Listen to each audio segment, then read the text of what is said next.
ٹھیک ہے نا, جو جیسے پڑھ رہے ہیں پڑھنے دیں, نماز پڑھنے دیں. کیا مرد اور عورت کے سجدے میں فرق ہے؟ رسول اللہ صلی اللہ علیہ وسلم نے فرمایا لا یسجد احدکم کما یسجد الکلب او کما قال صلی اللہ علیہ وسلم, کہ تم میں سے کوئی کتے کی طرح سجدہ نہ کرے سمٹ کے. تو اس سے بعض علماء نے استدلال کیا کہ عورتیں بھی مردوں کی طرح سجدہ کریں سمٹ کے نہ کریں, مگر یہ حدیث یاد رکھیں مردوں کے بارے میں, خواتین کے بارے میں نہیں ہے. اس پر بہت سارے قرائن ہیں, اس پر میرا ایک پورا بیان ہو چکا ہے, اگر میں وہی آپ یوٹیوب پہ سن لیں تو وقت بچ جائے گا. نبی صلی اللہ, جیسے نبی نے یہ فرمایا نا صلو کما رأیتمونی اصلی, ایسے نماز پڑھو جیسے میں پڑھتا ہوں.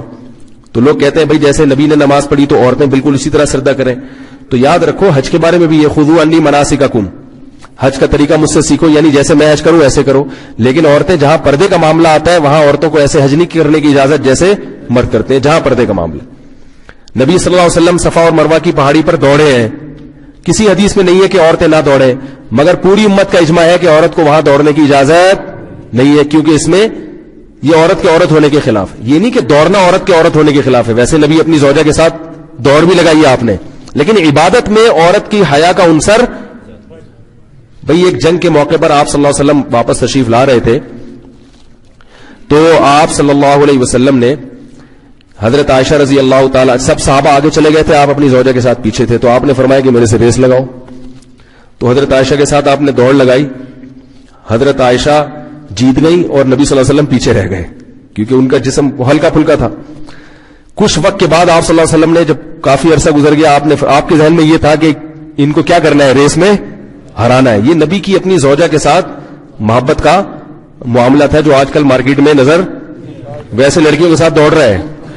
ٹھیک ہے نا, کوئی بھی لڑکی کہنا مجھے لے کے بھاگ جاؤ, بھاگ جائے گا, یہ بھی نہیں پوچھتے کہاں بھاگنا ہے.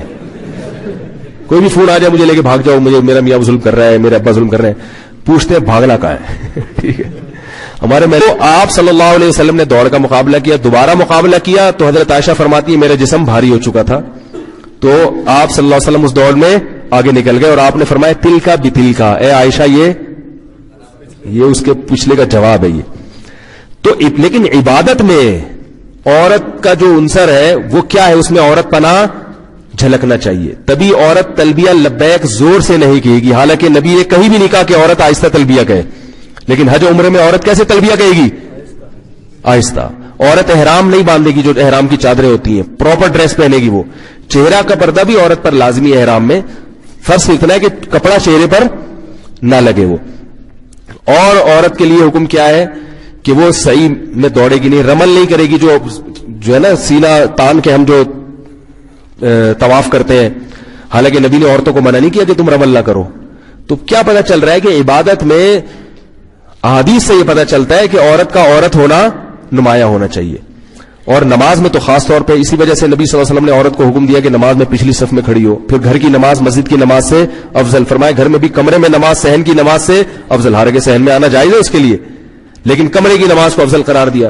ان تمام باتوں سے تمام فقہا نے یہی استدلال کیا ہے کہ نماز میں عورت کی جو ہیئت ہوگی وہ ظاہری صورت مردوں کی طرح نہیں ہوگی. جس چیز کا تعلق بھی حیا سے ہوگا تو اس میں عورت کو حیا کا اظہار کرنا پڑے گا, سمٹ کے نماز پڑھنی پڑے گی.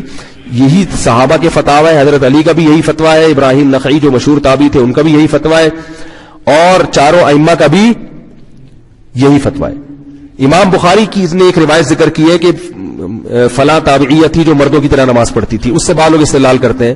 تو دیکھو امام بخاری ہائی لائٹ کر رہے ہیں ایک تابعیہ کو کہ وہ مردوں کی طرح پڑھتی تھی, اس کا مطلب ہے باقی ساری عورتیں کیسے پڑھتی تھی, اس زمانے میں عورتوں کی طرح پڑھتی تھی. تو ایک خاتون نمایاں تھی تو امام بخاری نے اس کو ہائی لائٹ کر دیا, اس کو لوگ پکڑ کے بیٹھ گئے. یہ نہیں دیکھ رہے کہ بھائی اس اہل کوفہ میں یا اہل مدینہ میں یا اہل مکہ میں تابعین تبع تابعین کے دور میں جتنی خواتین تھی وہ سمٹ کے نماز پڑھتی تھی.